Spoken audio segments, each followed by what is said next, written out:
everything?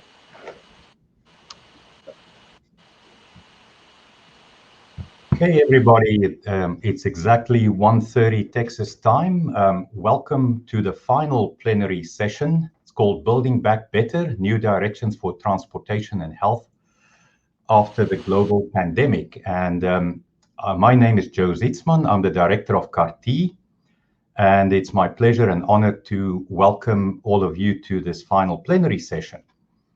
We are very excited today to have a real treat in terms of the speakers.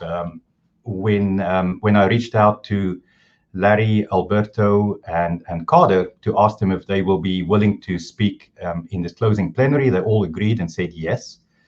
And that was really good news because they all bring different perspectives to this discussion in terms of where we're heading. So they have slightly different academic backgrounds. They work in clearly different organizations. And so, like I say, I think they're going to bring very different perspectives. So up to this point in the symposium, we were very focused on the here and now, what is going on with our current research projects, what are we finding, what are we thinking. But in this session, we're taking a look beyond COVID. So we're taking a futuristic look and see what do we expect is going to happen and what should we be doing differently as a result of this major pandemic that hopefully we're getting the end to. So yes, I'm really excited about this discussion. It's also going to help us a little bit with our research agenda. I think what we will be discussing today will also help us focus in terms of where research needs are and where we should be focusing on. So that's the good news. And I think the way we're going to handle our presentations today, obviously, I'm going to introduce the speakers in more detail. They give their presentations. We'll take some questions. So please go ahead and use the Q&A function on your screen, not the chat, because that's for public consumption. So go ahead and use the Q&A and put your questions out there.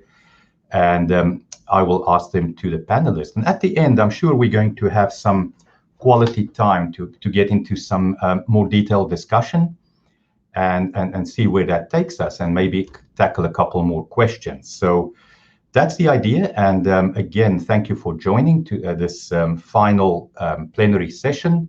And thanks again to our speakers. So I'll start with introducing Dr. Larry Frank. He's going to be our first speaker. And Larry Frank is a professor at UC, University of California at San Diego. He specializes in the interaction between land use, travel behavior, air quality, and health, and in the energy use and climate change impacts of urban form policies.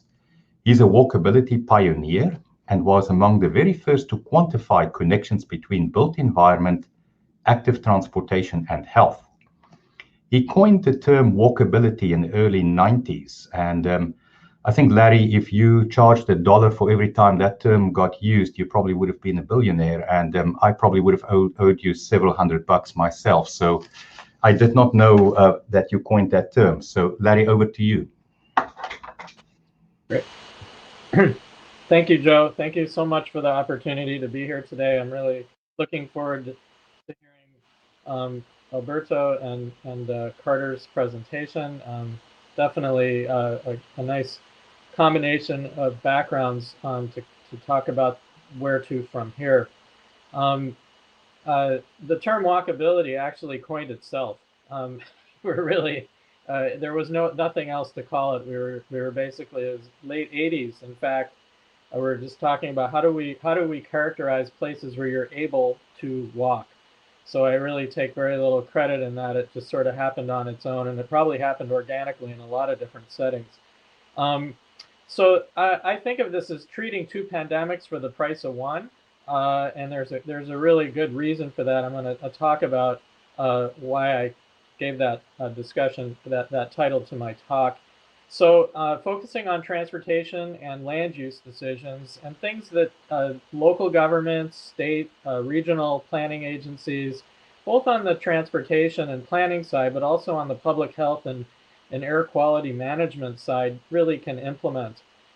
So transportation investments, where they go and what modes we invest in, we know affect where developers choose to build. Obviously, location is the golden rule in real estate. And boy, have we ever seen a change in the location where development is happening and the pressure of growth. We'll be talking about today some changes in that.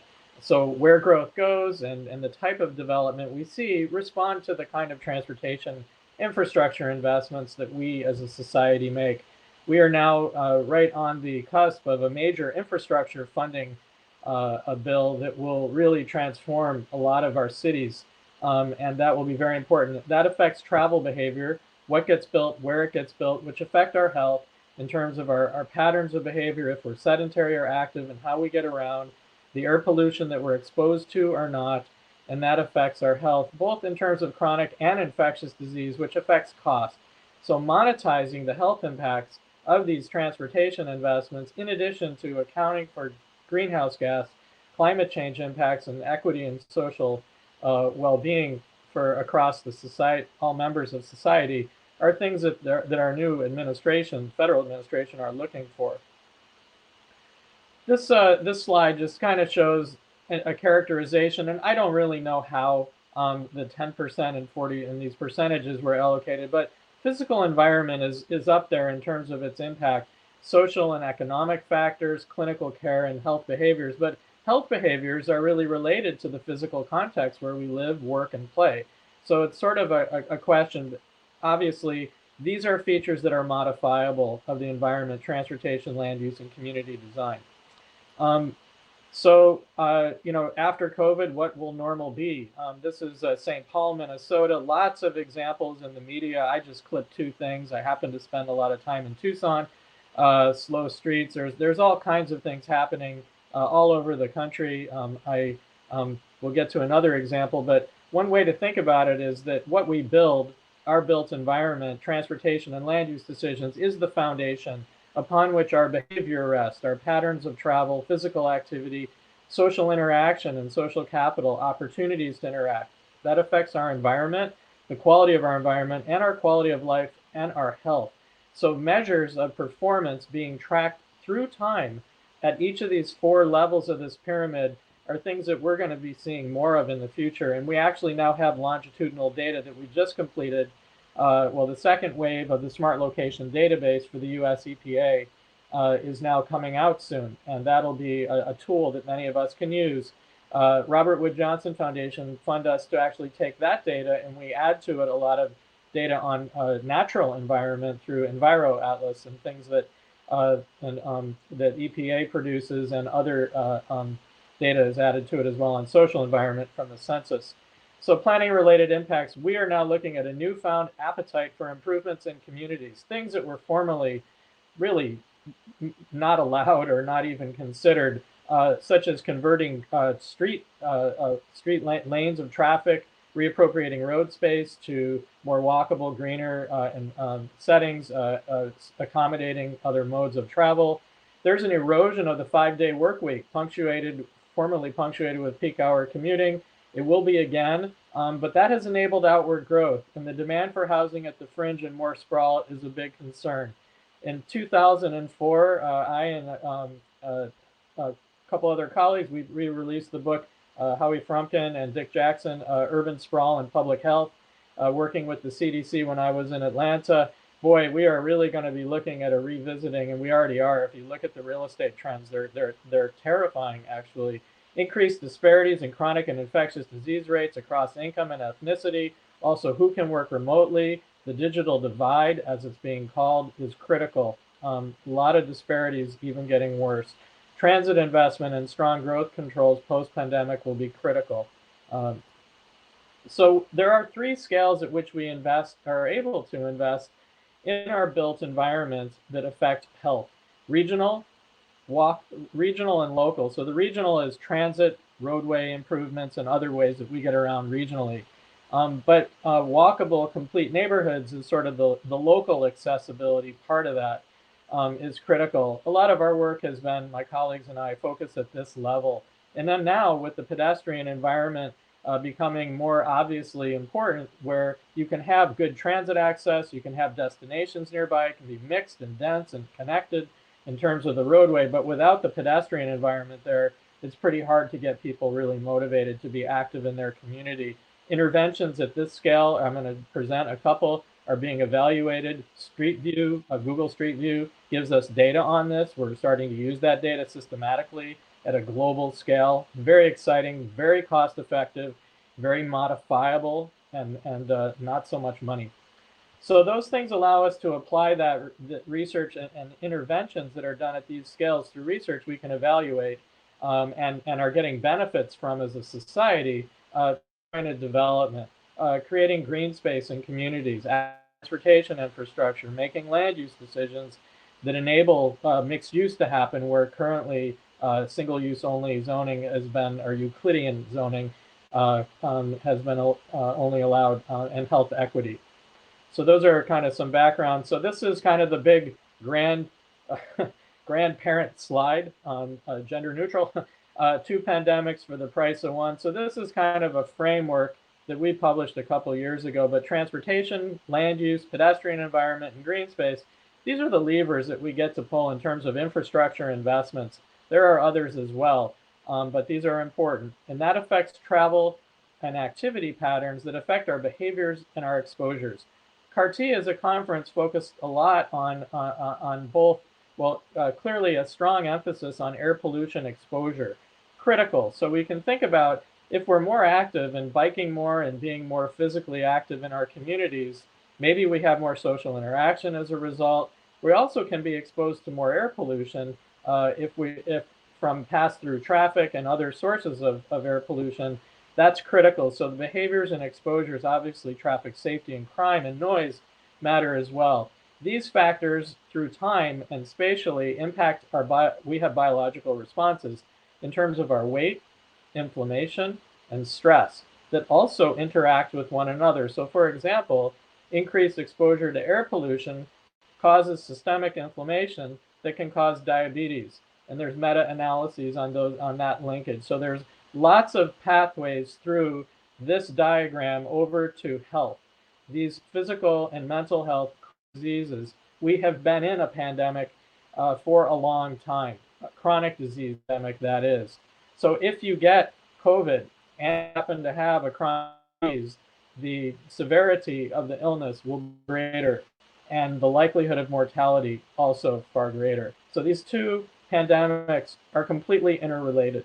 And we know that. And there's a huge social justice and equity component to that. It's highly spatial. And the investments that we make on the left can be spatially targeted to address that. This is not the only pandemic or infectious disease issue we're going to be dealing with. NACTO is a national association that has really done a great job at kind of pulling together a base. I just suggest people might want to look at what's been happening around the country. Huge transformation on the positive side where lots of things are becoming possible in local communities. This is an example in San Diego where I'm now located, looking at taking a street that has a lot of right-of-way. We have this all across America. They're going to take part of it and make it reallocate it to green space. Downtown San Diego, the gas lamp promenade is now up for consideration for the same thing. Once you get a few good examples like Vancouver did, where I was formerly located, and I'll present on next, it starts to take off. And once city councils have the buy-in of the public and see, you know what, the traffic, there's plenty of capacity in the roadway system for vehicles to get around. We start to make it more convenient and better for other modes to work, and less vehicles are needed. This is, I'm going to show some causal evidence. This is documenting causal health impacts and climate change impacts of a greenway. $5.5 million was invested roughly by the city of Vancouver about 10 years ago, and we did a study that they funded us to do to look at the causal impacts. My slides just disappeared? Oh, there they are again. That wasn't a good feeling. I don't know. I was actually going to be okay with it. I figured I got a third of the way through my talk. The rest is golden here. So, anyways, the red dots are the cases, and the lighter colored ones are controls. So we did a case control where we have a control group. These people in the red were close to the greenway, so they got the treatment, and those did not. And here we've got incredible results. But this is what this looked like beforehand. It was beautiful. But it was largely dedicated for vehicle movement, and the city took this corridor through an area of a city with a lot of parallel routes in a flatter terrain, and made this and reallocated the road space to bikes and pedestrians and made driving more difficult. That is what we call a shift in the relative utility from driving to walking, and the behavior shifted as well, as you would expect. Those close to the greenway, 300 meters, we actually found a distance decay function out of this project, which is pretty cool. We got a nice dense sample of people along that corridor, and we got to survey them before and after, and we learned a lot, and we're still learning more. 21% reduction in GHG emissions for those closer to the greenway after it opened. They biked more and drove less. Those, again, closer to the greenway were twice as likely to meet recommended physical activity levels. That then results, the diagram I showed earlier with the linkages, less diabetes and heart disease than those that will eventually result in that from the causal effect it had on physical activity. And then a five-fold increase, excuse me, not 551% increase in the number of reported cycling trips. So very good results. We're looking at social capital and sense of community. Monetizing the impacts is really critical. So I'm going to talk about that next. So we can characterize the environment, model the physical activity and the public health impacts. I just showed a bit of that. Then we can either apply just the cost of illness metric and monetize the relationships that are just directly related to health, healthcare cost reductions. But we can also model the indirect cost effects. People that are healthier have less absenteeism with work and they're more productive. There's all kinds of other economic benefits, such as the lift and land value. This is a cross-section of walkability. From the ex-urban outlying area to the most urban core areas that are the most walkable. And this is just the way we characterize in quintiles Vancouver, places both in terms of aerial and then street level views of what these places look like and feel. We use this to help communicate, working with decision makers, working with the cities. Right now we're working with North Vancouver, City of Vancouver, in Vancouver, the Regional Planning Agency, Metro Vancouver, and also the TransLink, the Regional Transportation Agency, as well as the province, all involved in taking the results and implementing them through their investments and practices. So we take these quintiles, and what we found in our research was those in the most walkable places were 39% less likely to develop diabetes or have diabetes than those in the most car dependent. So that's a statistically significant relationship. For example, park access, numbers of parks nearby, also associated with about the same reduction in the likelihood of diabetes. So on the monetization side, this is for Los Angeles on the left. We were hired by the Southern California Association of Governments, SCAG, to do, it's a major MPO in that region, Regional Planning Agency, monetize the health benefits. They have a roughly $12.9 billion transportation portfolio just focused on active travel.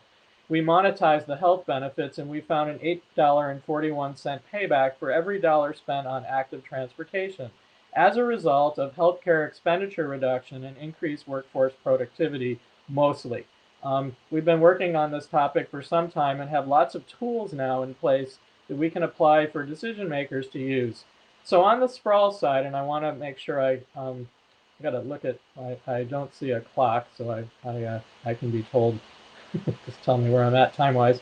So I talked about the positive benefit of interventions in neighborhoods, but the sprawl, the question, lots of press out there about, and very clear indications in the real estate market that this fracture in the work, being able to work from home means your home can be maybe a lot of places. Going back later, to work is happening, but we still think, and there's a good reason to believe that the economics behind people working at home may not be so bad for employers. There might be 1 to 2 days a week that people work from home. So sprawl on steroids, single family homes in Sonoma and Marin County on the outskirts of San Francisco. This is all over the country, up 36%. Napa, 28%. New York, there was a 44% increase in home sales in the suburbs. Lots of, very alarming statistics of this nature. So in conclusion, I'm going to just give a quick showing of how we apply the evidence that I just mentioned to places more directly. We've been developing over the last 10 years and applied in a number of locations a quantitative health impact assessment tool known as the Public Health Assessment Model, or NFAM, the National Public Health Assessment Model, that where extensive all the data is already available, and we can quantify health impacts from built and natural environment investments that are being considered. This was using the California version of that model in Los Angeles as part of the Los Angeles NPO's Regional Transportation Plan update. And in the expected direction, their aggressive plan to try to make LA, well, they're investing in a tremendous amount of transit infrastructure, as we all know. They have a huge bond initiative, about $160 billion. That plus the land use decisions that they're making will really transform a lot of their communities, like Glendale, which will show significant increases in all of the active modes, reduction in driving significantly, and a reduction in all these chronic diseases. Very interestingly, the board of this organization, a transportation agency, looked at all of these health indicators as they chose their preferred alternative of how to invest in transportation. I'm going to jump ahead quickly. This is San Diego, where I am now. This is an example of applying the tool to a transit-oriented development, a station area along the San Diego trolley down near the Mexican border. They have a plan to implement and add 3,000 more households in their community. And I'm going to just jump ahead for expedience. I want to turn over to my colleagues to hear their talk. But at Palomar Gateway, we found a 9.6% reduction in the likelihood of diabetes and about a 15.4% reduction in high blood pressure if they were able to build that plan around the trolley station that they proposed, using data from the California Health Interview Survey as a way to measure the likelihood of those changes based on that local data. So very good results on that. Disrupting the car, obviously, we are in an era now where we need to be thinking about creative solutions. They are happening. This digital divide is a critical issue. I'm just going to jump ahead. I mentioned it. I think we understand what it is. Thank you so much for your time, and I look forward to your questions later and to hearing my colleagues speak next. Thank you very much, Larry, for that very interesting presentation. I think I'm going to post a few questions in your direction, and then we'll go to the next speaker. But if we that parent diagram that you referenced, the question I have for you on that is, you make the leap from the intervention to the health impact, and I was just curious to know, do you often run into problems to make that leap, or are you confident to say doing X gives me Y health benefits, etc.? So how do you feel about that, and what's your take? Thank you for that question. Certainly an easy one. No, just kidding. No. I showed two different kinds of experiments. So I will use the data. I did not show all the data that's behind the tools. So when I got to this slide and I showed these impacts, we were taking 40,000 people from the California Health Interview Survey and spatially joining them to all the different built environment metrics that I mentioned earlier, the things that are affected by their plan. So we have a lot of evidence behind the tool that's statistically significant, and then the model gets developed and the relationships are expressed statistically, and then they're brought into this software tool. The way that the tool, we know if the tool is accurate or not, and predicting chronic is to predict health outcomes, Joe, the chronic diseases, you need a large sample to get a statistically significant, to know what the relationships are.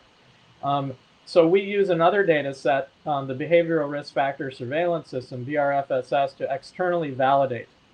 So we predict, and then we check and see if our prediction is what is observed through another surveillance data set, and we found it to be, we can't do it without that. So that gave us confidence that what we're predicting is what is observed at baseline current year. Going into the future, there's obviously a lot of things that will happen that we're not sure about that will affect these relationships. But what we are able to observe in the things we're able to predict we have confidence that those are reasonable estimates within 95% confidence, for example. Excellent. I'm going to look at a couple questions from the audience, and the first one is by Misty Zamora, and she asking, did you assess that for changes in symptoms like asthma near the Greenway?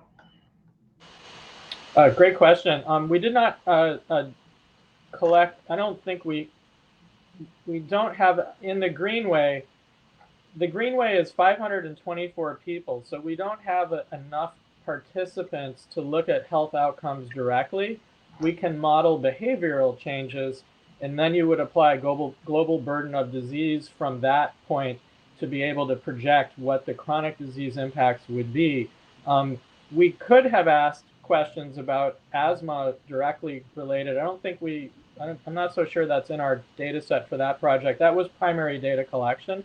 However, in California, the California Health Interview Survey, again, has respiratory ailments. And in that study, we do have really good data on the air pollution effects and the respiratory impacts. And that is built into the software tool built for San Diego because we had enough data with a large enough data set to do it with. Thanks, Larry. There's one more question that I want to put towards you at this time. So Victoria Martinez is asking, can you expand on what is meant by exposure to crime? Yeah, crimes against person and crimes against property are the two different forms and types of crime. That comes, we have not carried that measure. That is in the National Environment Measures database for Robert Wood Johnson Foundation, and that data is available. And we pulled together the best crime data that we could find that was available nationally. We have not modeled from that data. We have in other studies been trying to understand better the mediating effect that crime has between the built environment and physical activity, meaning people who don't feel safe in their neighborhood aren't going to be active. There are some publications that have come out of that research, and there's a pretty good body of literature developed around that. But our measures of crime really focus more against crimes against persons. We haven't looked as much about crimes against property, but it is a really important topic. And given the increased critical focus on social justice and equity, that will need to be a very important part of research going forward. Well, thank you very much, Larry, for your presentation and answering those questions. I want to turn it over to our next presenter while Alberto's slides is being pulled up. So Alberto Ayala is the Air Pollution Control Officer and Executive Director of the Sacramento Metropolitan Air Quality Management District. Ayala came to the Air District from the California Air Resources Board, where he served most recently as Deputy Executive Officer. Prior to CARP, Ayala was a member of the engineering faculty at West Virginia University, where he still holds an adjunct professor appointment. Alberto, over to you. Thank you, Joe. And first of all, let me say I really appreciate your invitation to join the conference. I've been following the conference over the last couple of days, and it's just been an excellent convening of really interesting information. And I'm glad that Larry went before me, because I think you're going to find my contribution as a really complementary data point to some of the concepts that he spoke about. I want to specifically cover something we call future mobility. Obviously, as an air agency, what we care most about is clean air and meeting air quality goals. And obviously, given the fact that we are in California, I have to touch on our efforts on our climate agenda. So the first thing I want to make clear is somewhat obvious, and that is we're not in attainment of the ambient air quality standards, right? And we're not unique, unfortunately, in that regard. Many areas throughout California and the country are still dealing with too much regional air pollution. And, we have some distinctions that we frankly don't like, right? I mean, we're in the top 10 in terms of the worst air pollution with respect to particle pollution and ozone pollution. And I show simply as an illustration the trend, which is what we'd like to see, but again, we're not where we need to be most health protective. And the picture here, the graphic I show is again just a reminder. This is simply just one of the latest reports coming out of the group from Harvard, where they quantify the impact of our very heavy dependence on fossil fuels. And you can see that the estimated premature death rate is in the order of magnitude of what we have seen with the COVID pandemic. So it's definitely a serious problem, and many of us are working to try to get a handle on that. So what I wanted to do is really give you a snapshot in terms of what are the things that are happening here in the capital region that are going to be very similar to some of the things that are happening in other parts of the state and the country in terms of moving forward. And this is really the snapshot before COVID. We have a multi-pronged strategy, and again, I'm glad that Larry did a great job talking about land use strategies. I won't have to spend too much time on that, but I would say one of the principal tracks of emphasis for us is dealing with the built environment and the carbon footprint that it has. And probably the most notable thing that I want to share with you all is that we've committed and identified electrification of new construction, as well as electrification of existing buildings as one of the key strategies. It come to find out the use of natural gas for home use, appliances, water heating, etc., is becoming an increasingly important source of air pollution outdoor as well as indoor. And the fact that we can couple climate targets that are pushing for 100% renewable energy presents an opportunity for us to go back and say, can we live in a home where there is nothing but electric appliances and use? So that's currently what is driving the built environment. As I mentioned, we're also working on some land use strategies that I'll touch upon briefly, but I'll rely heavily on what Larry described in terms of what is happening down in other parts of the state. My area of focus is going to be mobility, given the fact that this is a transportation conference. And I do want to emphasize this inverted pyramid where we've got a number of strategies that I will describe in a moment. Active transportation, better use of shared mobility, meaning transit and other shareables, and then obviously the role of electric vehicles. And then the third track is this community health and resilience. And I think I'm going to guess that Carter is going to be the one that is going to touch on some of the health aspects and will be complementary to the talk. But, the key issue when it comes to community health is we've identified a deficiency in the urban canopy coverage that we have in the capital region. And we've identified that strategy as one of the principal adaptation strategies for dealing with a warming climate. So we are currently actively working on how to reach our urban canopy targets. So similar to Larry, we work very closely with our transportation planning agency in our area is SACO, the Sacramento Area Council of Governments. And one of the key lessons that we've learned in our coordinated approach is electric vehicles are getting a lot of attention these days. And you might have seen the president driving around on the new electric F-150 the last couple of days, and rightfully so. Electric vehicles do have a role in helping us achieve our clean air and climate targets. However, we also need to recognize that there are some problems that EVs are not going to be able to solve. Congestion, for example.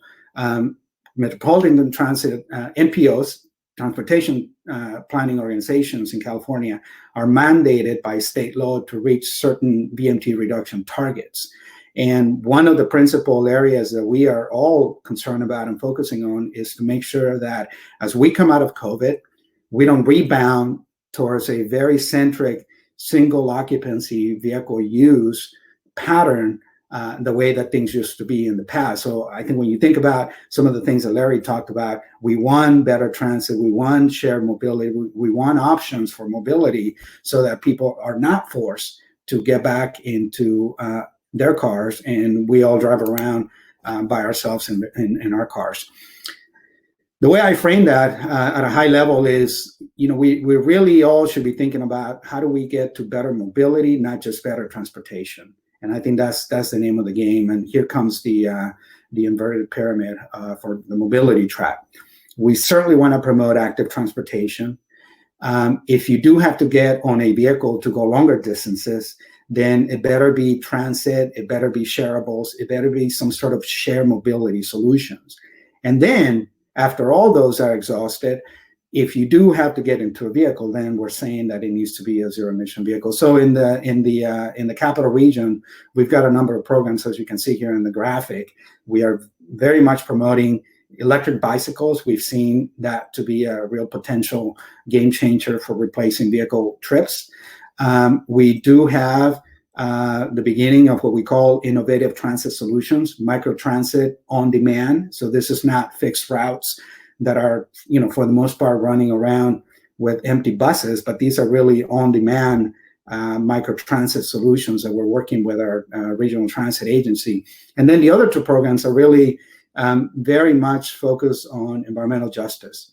Our community car share program is basically 10 communities, disadvantaged communities. So these are public housing projects for the most part, where we deploy electric vehicles in a shared mobility scheme. And our Clean Cars for All program is really incentives and subsidies for purchasing a used or new electric vehicle, zero-emission vehicle, for low-income residents in the area. So when we put all these together, we think that we've got the right solution to meet the mobility needs of our residents. Now, we're also exploring some innovations that are basically test cases. We don't know if this is really going to be the solution for the long haul, but we want to try. And we benefit from the fact that we have a commitment from the state to let us try these out. One of the key concepts that we just recently broke ground on is these so-called mobility hubs.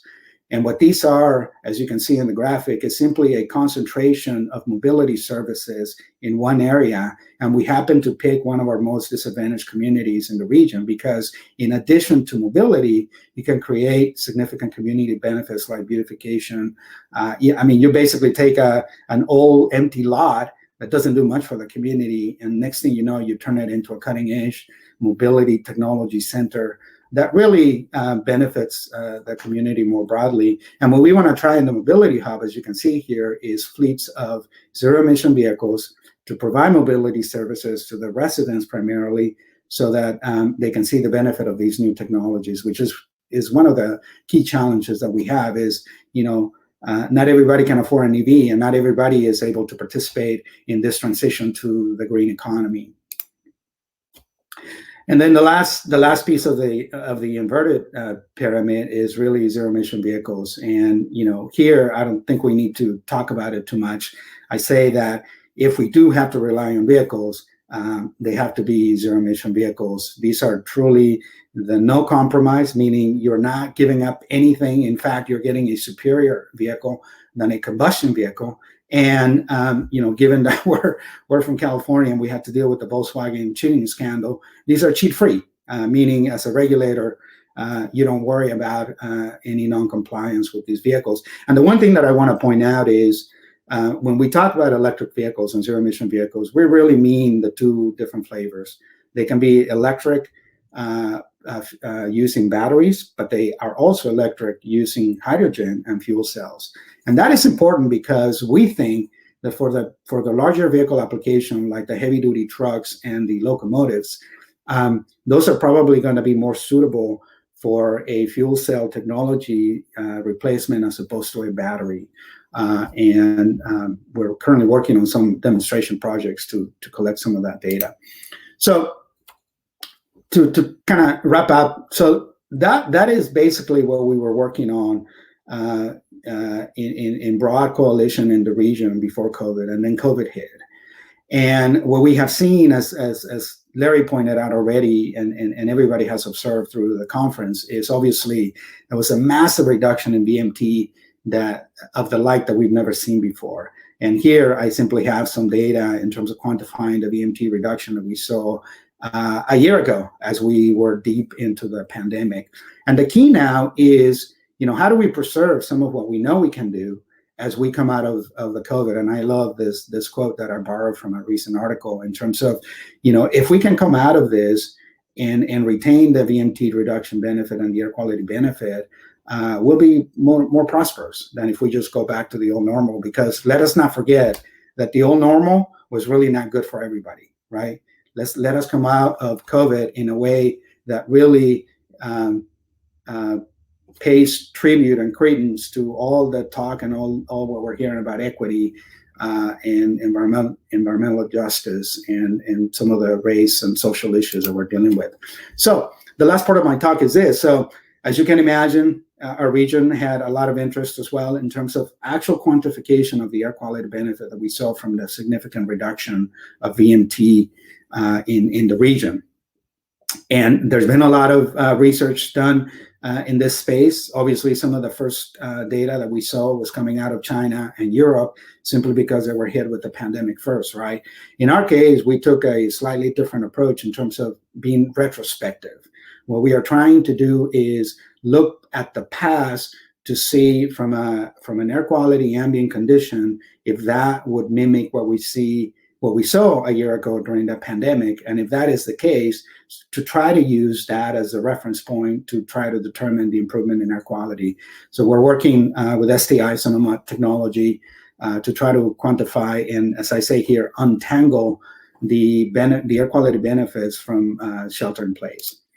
And long and behold, as you can imagine, we were able to do that. And the reason for doing this is because we do want to inform a future discussion about how much teleworking makes sense for us. I think we all understand that we're probably going to do a lot more teleworking than we ever did before, because honestly, we never really thought teleworking was a real strategy. At the same time, I think we all agree that we're probably not going to continue to do almost 100% teleworking, right? I mean, I think all of us, as effective as the virtual world is, I think we're all ready to get back into more in-person interactions. That frankly, for some things, the virtual world just won't cut it.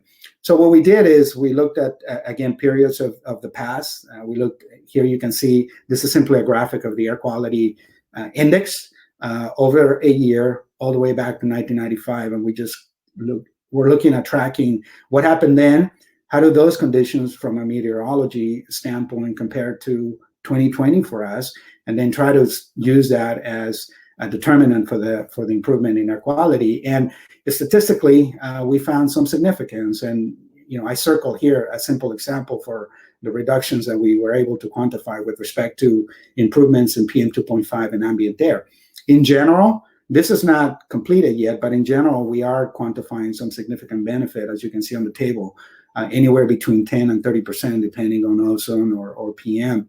So our hope, again, is that we can take this data so that we can support a conversation about if we are going to promote as governments a significant amount of telework, how should that policy be in place? And more importantly, what is going to be the benefit from a VMT reduction and air quality standpoint? So it's a really interesting opportunity that we all have, because again, we all want to get back to normal. But the one thing that we do hear clearly from the public is the public is ready to retain the silver lining benefits that came with the pandemic. So with that, I conclude my remarks, and I want to thank you for the opportunity. Thank you very much, Alberto, for that excellent presentation. I think, one of the things you concluded in talking about was this potential keep what is so good about the COVID current and keep that going. Realistically, one is wondering if that's going to be the case and what your prediction is. And maybe you can start by answering that, and then we can maybe follow up later on with the other panelists as well. But I'd really like to get your take. Or is there going to be a big rebound and the euphoria of post-COVID and everybody wants to do their single occupant driving again and go all over the place? What is your take? So that's a good question, Joe. I think, I think everybody understands, and we keep talking about this hybrid, right? I think the transition is going to be a hybrid. I think we are going to be doing a lot more virtual interaction than we did before. But again, we're probably going to get back into into some in-person interaction. I think from a teleworking perspective, depending on who you talk, everybody's thinking, well, maybe we're going to telework 2-3 times a week. Somewhere in there, we're going to land at a balance that has some in-person as well as continuation on teleworking. But what is important is as a policymaker, as an agency, as governments have the opportunity to influence where we go. And I think that's the reason that we're doing this, because the old carrots and the sticks, right? I mean, you can incentivize the behavior, but you can also require it. And it's not outside of the realm of possibility that we could actually mandate some level of teleworking if we can actually quantify, for example, the air quality benefit associated with it, right? Because now you put the action in terms of SIP currency, which is very valuable. And typically that's how policies, the teleworking policy of the past was a recognized air quality strategy. And the reason that employers were required to promote it is because, again, it has a value in the SIP currency world. So I think it's interesting. I don't know where we're going to land, but the fact that we're actually open to contemplate the opportunity, to me, I think is a good thing. Great. And like I said, I think we'll get back to that point with the other panelists as well. Thank you for that remark. One more clarification question that I have for you is regarding fuel cells versus batteries moving forward. And you made an interesting comment just now. You said you think heavy duties might be more suited on the fuel cell side. Can you explain that in a little bit more detail, please? Yeah, so what I mean by that is, take an 80,000-pound heavy-duty Class 8 truck, the one that you see, running on our highway system, carrying goods from one coast to the other. For that, you need to retain a significant amount of payload. And historically and traditionally, batteries are going to take up some of that payload. In contrast, you can put a couple of car fuel cells into a big heavy-duty truck, and then you've got essentially a zero-emission operation application that mimics the diesel engine. So basically what I'm saying is, for the heavier vehicle applications, the characteristics of a fuel cell system seem to be a little bit more suitable for those vehicles as opposed to a passenger car vehicle, which we know can be fine with batteries and fuel cells, for example. So the locomotive picture I showed is actually one project that we are currently in partnership with a bunch of other entities demonstrating in the port of West Sacramento. We're actually going to retrofit that locomotive, take out the diesel generator, and put in a fuel cell. Well, thanks for that clarification. And thank you for your presentation. The last presentation is by Dr. Carter Blakey.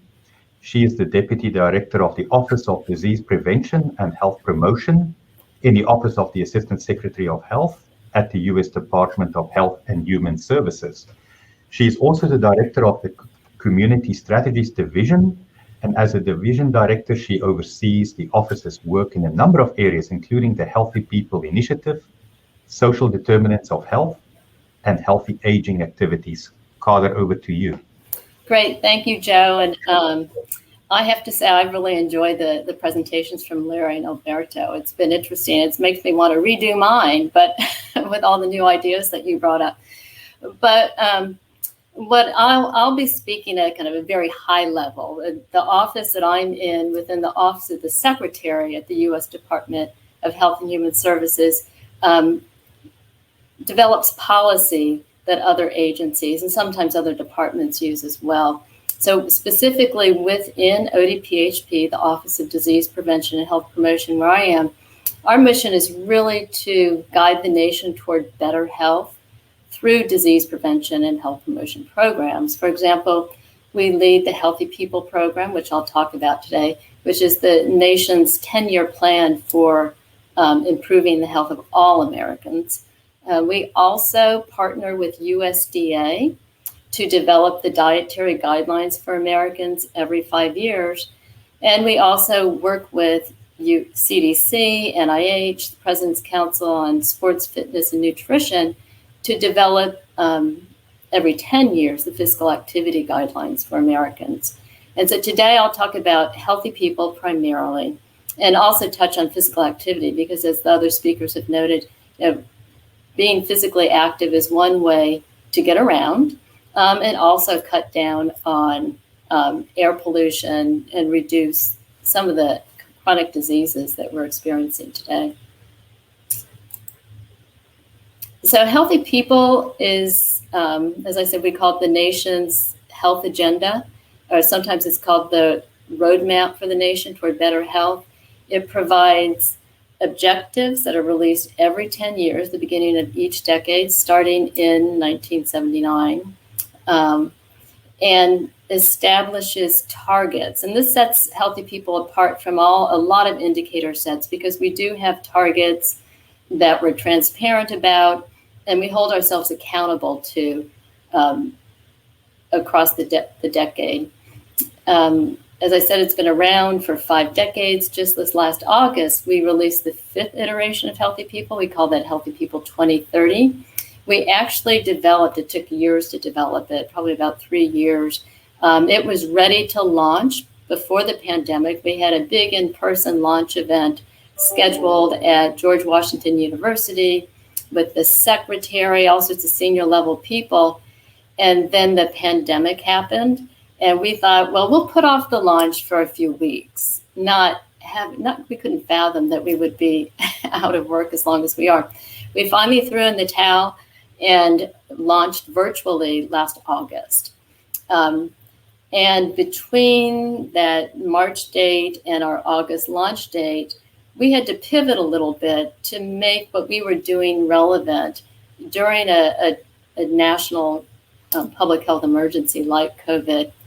So we did look at the objectives that we have, and we pulled out a subset of about 100 that we felt were relevant to the current pandemic, and perhaps other objectives that dealt with public health infrastructure in particular. And those objectives are actually housed on our website, healthypeople.gov, if folks are interested. But as I said, one of the features of Healthy People are those objectives with 10-year targets.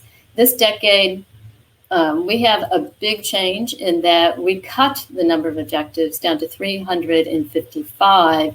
And this was something that actually took us 2 decades to achieve. When Healthy People was first launched, we had about 200 objectives. And then we slowly climbed up to 300 and something, then 500. And this last decade before now, Healthy People 2020, we had over 1,200 objectives. So people loved it in that they could find themselves. I think one of the reasons why we grew so substantially is that everyone had a place in Healthy People. They used those objectives to go to their legislators, their policymakers, to say, this is why I need more money, or this is why I need a program. But we had other stakeholders and users who said, oh gosh, this is too big. We can't get our heads around it. So we took the step of reducing objectives. As I said, it took 2 decades to do it. We tried to do this last decade, but there was so much pushback that we just didn't do it. Our advisory committee of outside experts that we establish every decade to help guide the development of Healthy People said they didn't want to see us arbitrarily select a number of objectives and leave important health issues aside. So we made it to our target, well below our target, with the 355 measurable objectives we have now. And I say measurable because each of those objectives has a nationally representative data source, and it also has a target.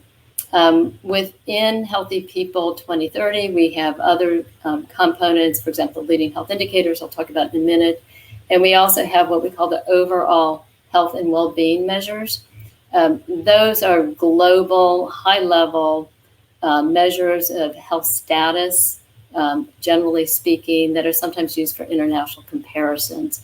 And what the significant difference this decade is that for the first time ever, we were able to get a measure of well-being in Healthy People. It's something that those of us in public health realize that well-being goes beyond perhaps our physical health. We need to be mentally healthy. We need to feel secure financially. in our physical environments, et cetera. But we finally got the National Center for Health Statistics to start adding, collecting data that's being added to the National Health Interview Survey. So we're very excited about this, and we hope that we can add additional measures going forward.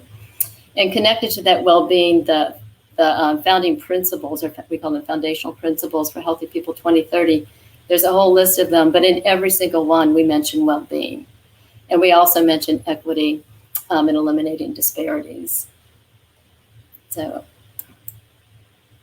and these are the leading health indicators I just mentioned. The leading health indicators were developed several decades ago. We release a new set every decade, and they were intended to highlight really critical public health issues. So to help people, they can serve as a gateway for people who don't want to bother with hundreds of objectives. So these are ones that for this decade we felt had the greatest impact on improving health if you were to focus very narrowly. And we have 23 leading health indicators this decade, which also represents a reduction from the last decade.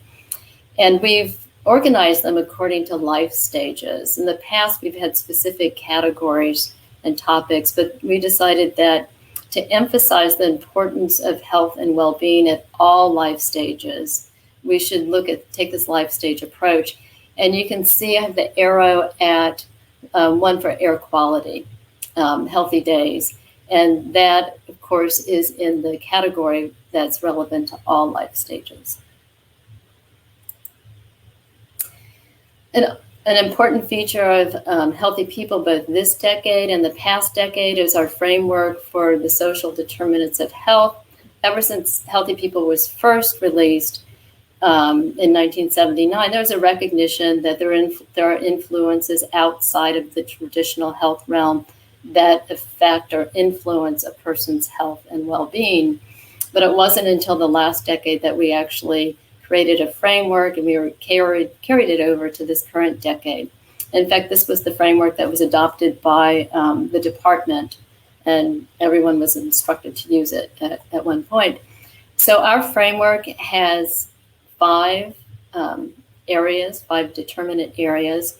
That's education, access and quality, economic stability, social and community context, neighborhood and built environment, and healthcare access and quality. So these five domains, actually we can categorize several of, or most of our objectives in Healthy People to fall within one of these domains. So absolutely important to achieving our objectives and our overarching goals is to be able to work across sectors. So we know that, as I mentioned earlier, that you can't really see difference if the health department works alone by itself with only its colleagues. If we were only work with NIH and CDC, there would be huge gaps in what we're able to accomplish. But we now are making deliberate attempts to call other departments to the table when we establish work groups, et cetera. And it's something that I don't know why we didn't do it decades ago, but believe it or not, decades ago, if we mentioned bringing USDA or EPA to our conference room table, people would have said no. This is only for health. So, and that also recognizes that some of the root causes of poor health are related to factors that we hadn't thought of, for example, transportation, commuting distance.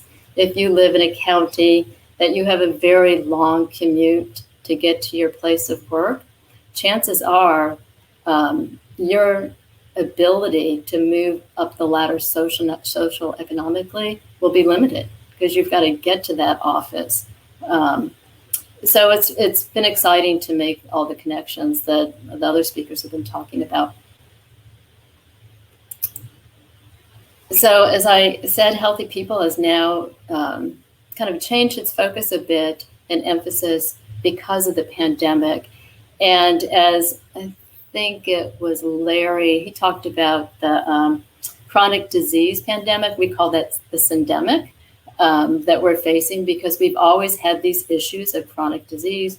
We've always had programs like Healthy People that provide metrics. We have lots of population data, so we look at differences, disparities across population groups, and we strive to address those disparities. And we think we've been doing a fairly good job, but the pandemic really exacerbated those disparities.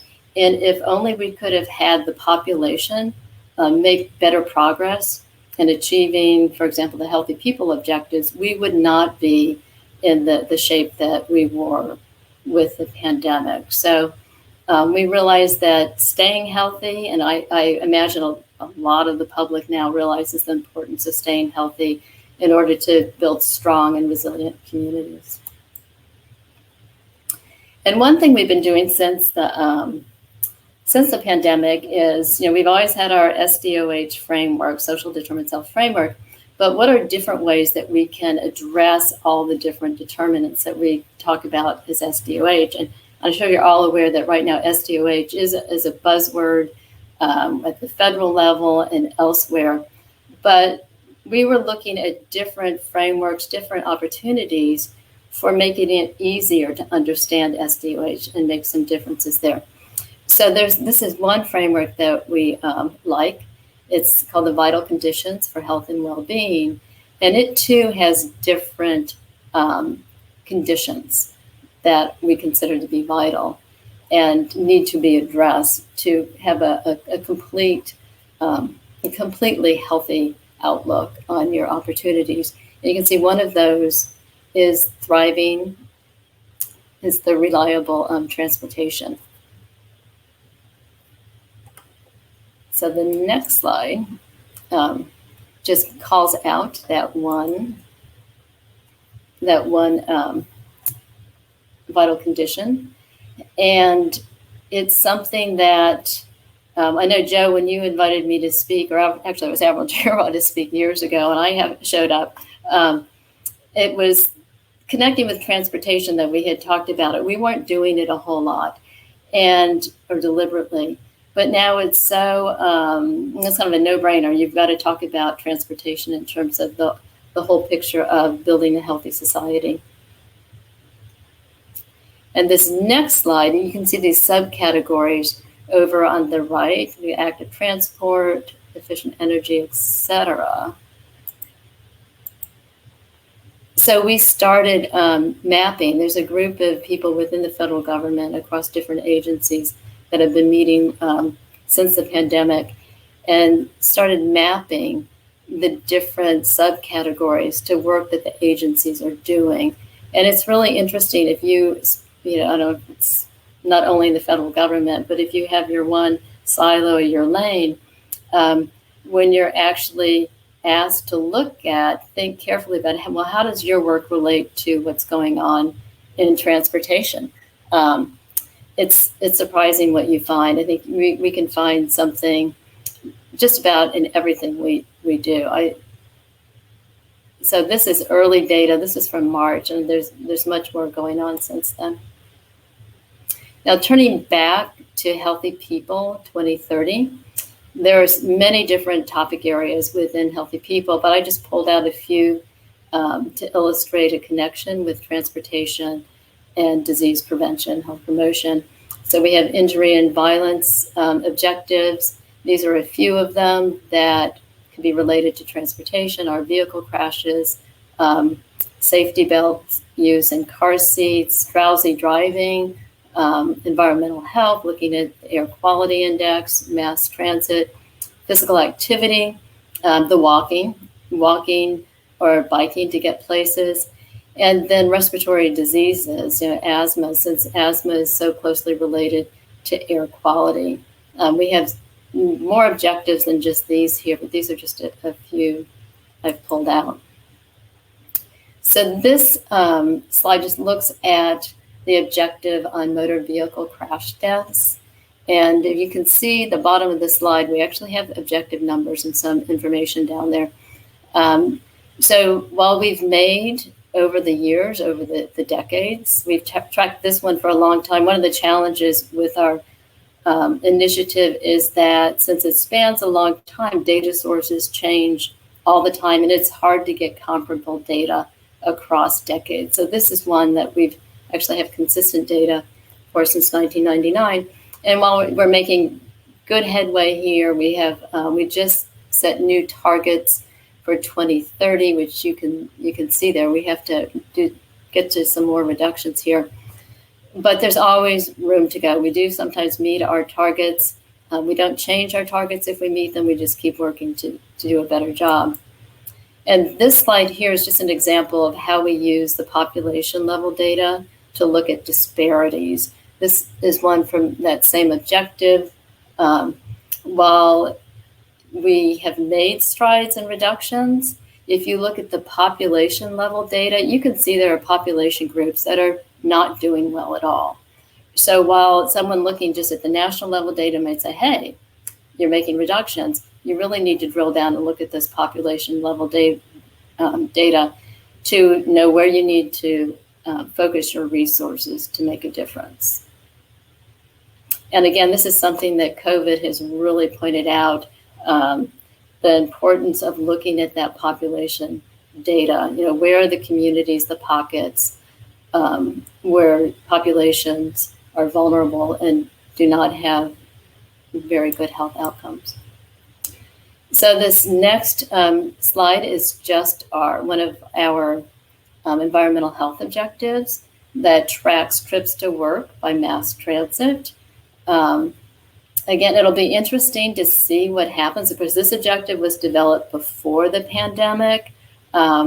People might be adverse to taking public transportation. I mean, if they're afraid of disease. So it'll be interesting to see what happens with this data. We have had some discussion about, you know, do we need to start changing targets because we're in a completely different environment, but we haven't decided to do that yet.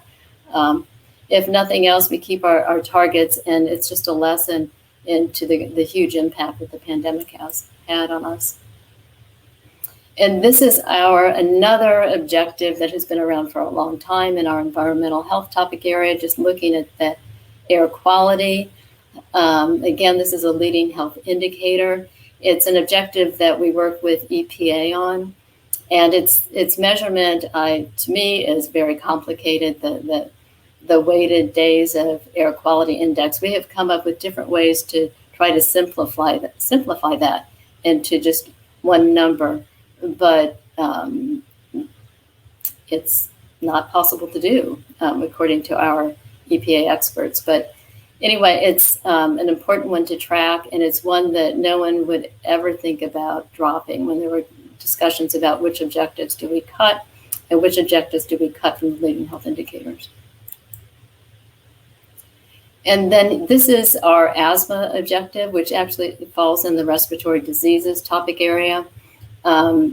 This just is a snapshot of what you would see if you go to our website. That right now we just have the baseline data for this particular objective. I don't have the trend analysis because we changed the data source a little bit. So we weren't really able to trend that the way we wanted to. But once we do have additional data, you'll be able to click on the data links and find additional data and do some mapping.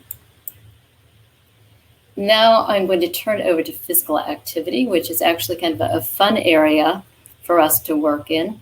It's kind of nice to have something to work on where you can actually do something that you like and it's making you healthy. So in our office, we do all sorts of things now when we were allowed to go to the office, like walking meetings. We have a dedicated time we give folks for physical activity.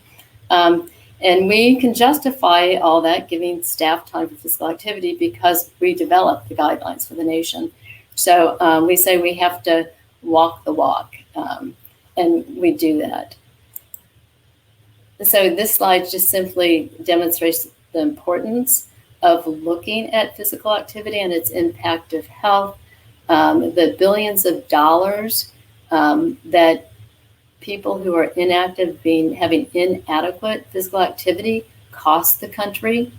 And also the premature mortality for people who are sedentary. That just really drives home the medical reason for us to be physically active. And this is just a snapshot from the 2020 objective we had for physical activity in older adults, those who were meeting the national guidelines. We actually met that objective. We have reset a new target, though, for 2030. So you can see our target was not necessarily high enough. We shy away from striving for 100% of anything, but there's always more work to be done. Then within physical activity guidelines efforts, we also look at cross-sector engagement, and we specifically have call out as the transportation, land use, and community design sector, recognizing that transportation and city planners, they need to build the sidewalks where people can walk, build the roads where people can ride their bikes. Land use, we need the parks and recreation space, and that ties into community design. If we have walkable communities, and now I think I owe you $1, Larry, for using your term. And I'm going to go back to the office and tell everyone I met you. So they might be calling you. But anyway, it's so interesting how all of this is connected. Things that people may take for granted, as simple as being physically active, they can have such a tremendous impact on improving your health and reducing chronic diseases. And this is now one of the objectives we have in the physical activity topic area. On physical activity, these are different, new for 2030. We had different ones for 2020, but in the effort to reduce the number of objectives, we came up with the two that we have. This one is actually for adults who walk or bike to get places, and the second one is for adolescents who walk or bike to get places. And that is it. That ends my remarks. But anyway, this has been exciting and fun to link something that I do at the policy level to all these practical applications. And it's interesting to know that we're all experiencing the same thing with respect to COVID and looking toward the future. So thank you. Thank you very much, Carter, for that excellent presentation. You're right, it ties in beautifully with the other two speakers. And in terms of questions, I think we want to just throw a couple at you before we open it up to a little bit broader discussion. The first one, you mentioned well-being. And on the transportation side, we always talk about quality of life, and we try to define that and quantify that. It's very difficult. Tell us a little bit more about well-being and how you handle that and how you quantify it. Well, with the well-being, this is the first time we will have had a measure in healthy people to look at well-being, and we're using a life satisfaction question that, as I mentioned, will be added to the National Health Interview Survey. They've done the testing on it, so it's ready to go. There's some tweaks that they might want to do. We looked at different ways to ask that question. There are different surveys that are out that people have been using. For example, Gallup has data that's very accessible if you pay for it. And at the federal level, that's one of our limitations. Any data that we use for healthy people has got to be publicly available. And while we could buy a license for proprietary data, we'd have to continue to do that, and there could be some strings attached.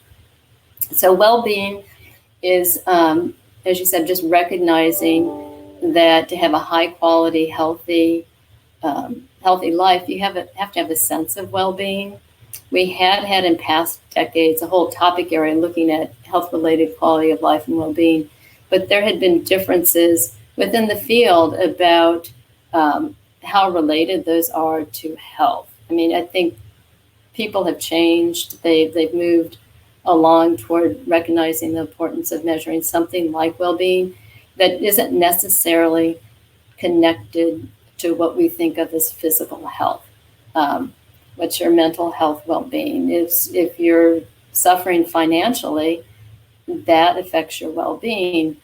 So it's new for us. We're really excited about it, since it is part of what I called those overall measures of health and well-being. It doesn't have a target because it is so global, and also it's a new measure that we're using, a new question in HIS. But we hope to be able to do more with that in the future. Fantastic. Clarification. Let's pivot now to a little bit more general discussion and maybe involving all the panel members. Larry, maybe starting with you. The topic that came to my mind while you guys were talking is this whole issue of scale, regional versus micro versus community, etc. And I think it's relevant to all the presentations. So I'd like to get maybe first, Larry, to speak to that and how important it is to also look at the micro scale in terms of what we're doing. Thank you, Joe. So the research I presented was what we call mostly on macro level walkability. But those are, we actually measure, and the granularity at which you're able to measure, like the Comox corridor I showed in downtown Vancouver, where you've got, really small area influences. The impact of the built environment on health is experienced at a very small scale. What's 2 blocks versus 4 blocks away, obviously from an air pollution exposure perspective, when it comes to particulates, I'm sure Alberto will have plenty to talk about on that. But the spatial scale is critical, and it will determine whether or not you detect health impacts that exist or not. We really have suffered historically by large geographies being averaged when it comes to the built environment, whole counties being averaged, for example. It's an artifact of the kind of data when you want to, for example, correlate COVID incidents with walkability. We didn't know and we're just now getting released in certain places, the addresses where people are, or anything about a locator. In public health, the information is so confidential.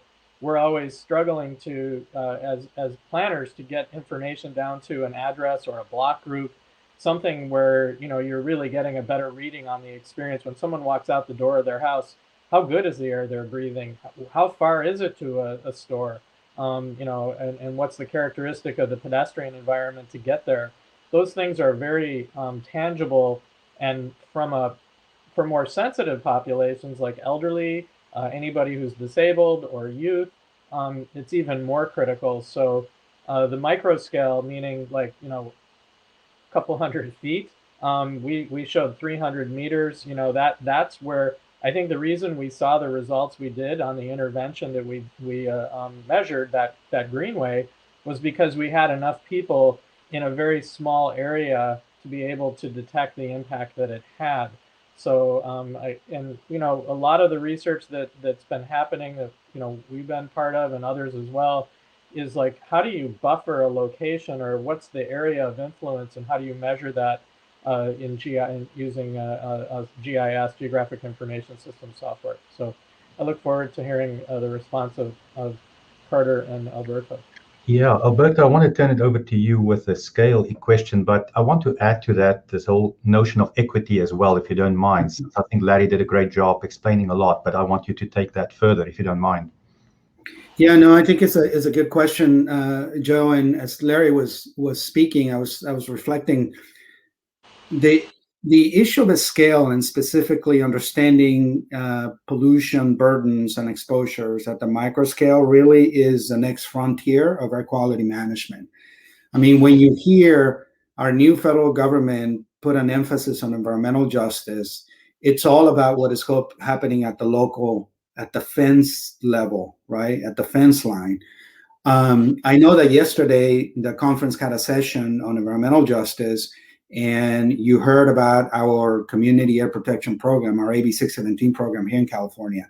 It is all predicated on understanding at the very, hyper local level what are the disproportionate impacts from a pollution burden standpoint. So I think, to your point, I think that's the frontier. That's where we go from here, because some will argue that, and I show the map, we are marching and making progress on regional air pollution.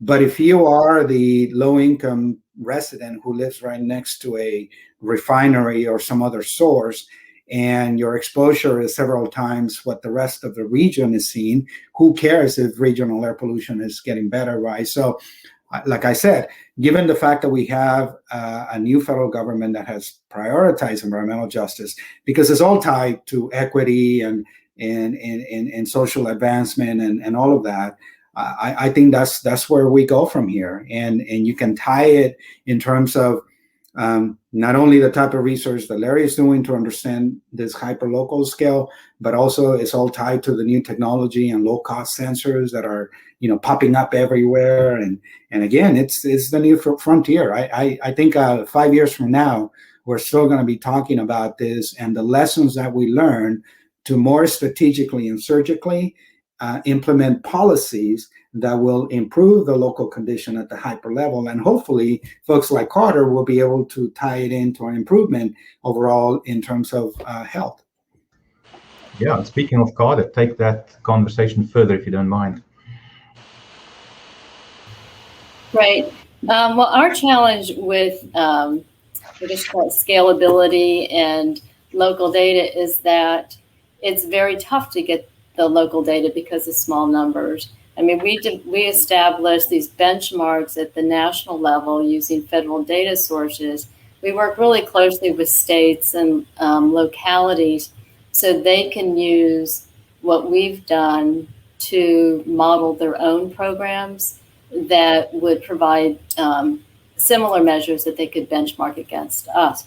But the problem is at the local level, it's hard. We don't have that data. The numbers are too small, and that gets to the confidentiality. That's something that we're working on. When the way we're working with statistics, we have very, very rigid criteria that we work with. But there is a lot of exploration looking at different data sources, maybe stretching our comfort level with the type of data we're using, the data sources we're using. We have, sometimes we have problems with even YRBS, BRFSS since they're state level, and they're not necessarily comparable across all states, depending on how states will ask questions. So it's a huge challenge. And as Alberto said, you could have people who say, oh gosh, the air quality is so good now. But if you have someone who's not in that good place, living next to a factory, they're not going to understand what you're talking about. So it's always a challenge. That's the importance of looking at data by population group and then locality as well, rural versus urban. There's all sorts of ways to slice and dice the data that you really need to do in order to come up with policies that will help everyone. But again, it's a challenge getting those small numbers for us. Indeed. No, thank you for those remarks. We've got about 6 minutes or so left. I was wondering maybe we should have each panelist just make some closing remarks in terms of what you're thinking and what you heard, what you want to leave the audience with. So let's start with you, Larry. Thank you. Well, foremost, this has been a really a good session, and I've enjoyed hearing from Alberto and Carter what you're doing, and I think understanding how the policy development process works, Carter, that was really helpful, and Alberto, how you're making decisions. I know that there's a real opportunity to better integrate one way to put it, the air pollution, the exposure science with the behavioral piece. So I talked about a lot of the research that I come from is more predicting physical activity and then chronic disease through that path, behaviors. And the exposure pathway obviously is just as important, and bringing those two until we effectively really merge the behavioral and exposure pathways, which is the purpose of kind of a paper I wrote with a diagram I showed. That was the purpose, is to really, we are able to do it. We control for air pollution exposure to isolate the effect of the built environment on physical activity and chronic disease. And conversely, sometimes we'll control for walkability to understand how air pollution exposure affects, health outcomes and chronic disease. But I don't think we've really effectively looked at the interaction between the two, and time and space. And this micro scale question is really where that will be necessary. So how interventions affect both air, and we got questions along those lines. But the exposure piece and the behavioral piece, I don't think are fully integrated yet. So I just wanted to mention that. And also on the equity side, the ability to miss the equity impacts or inequitable impacts of transportation investment decisions is very easy.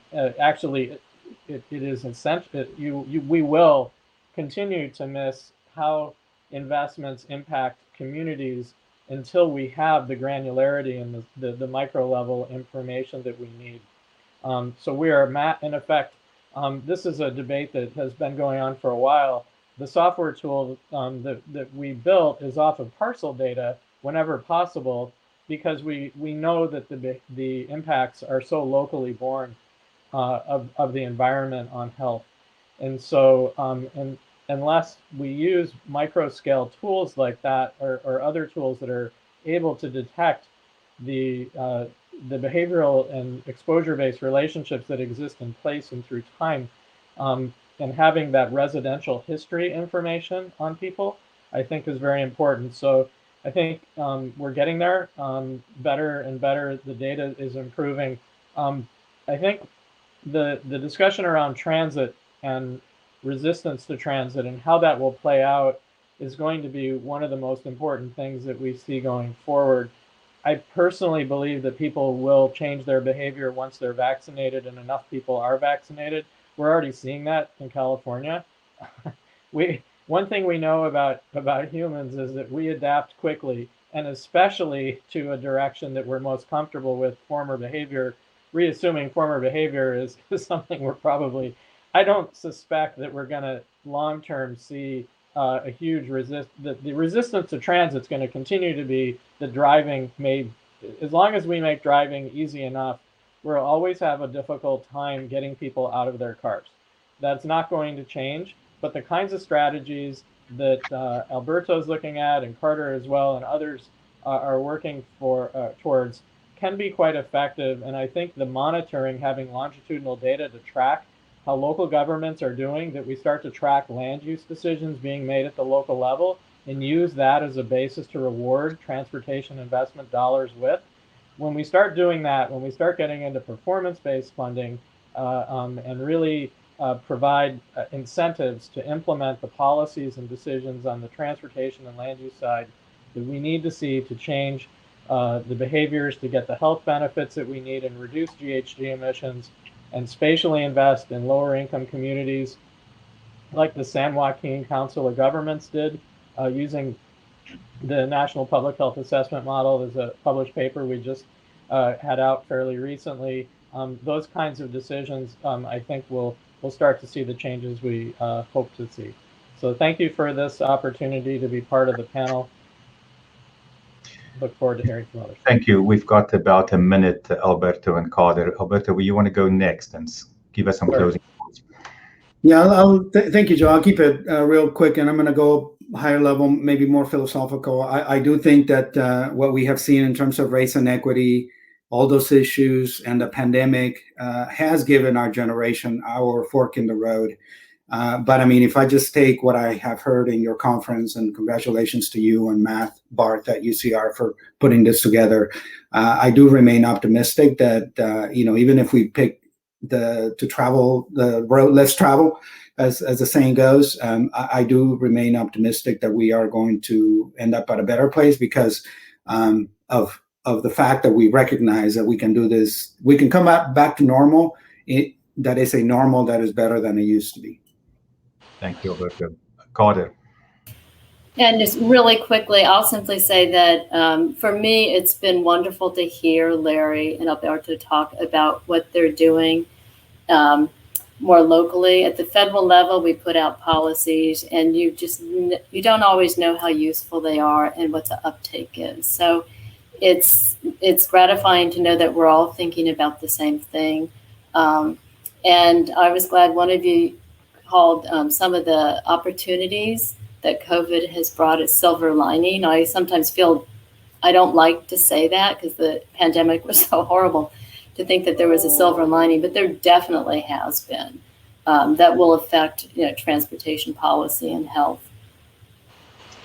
Well, thank you very much, all three of you, Larry, Carter, and Alberto, for excellent presentations. Very good discussion. Looks like next time we have the event, we'll have more time to go even deeper. So let's go join the closing session. It's going to be fairly brief, but I think it's good that we all go there and say goodbye to everybody. Thank you. Thank you.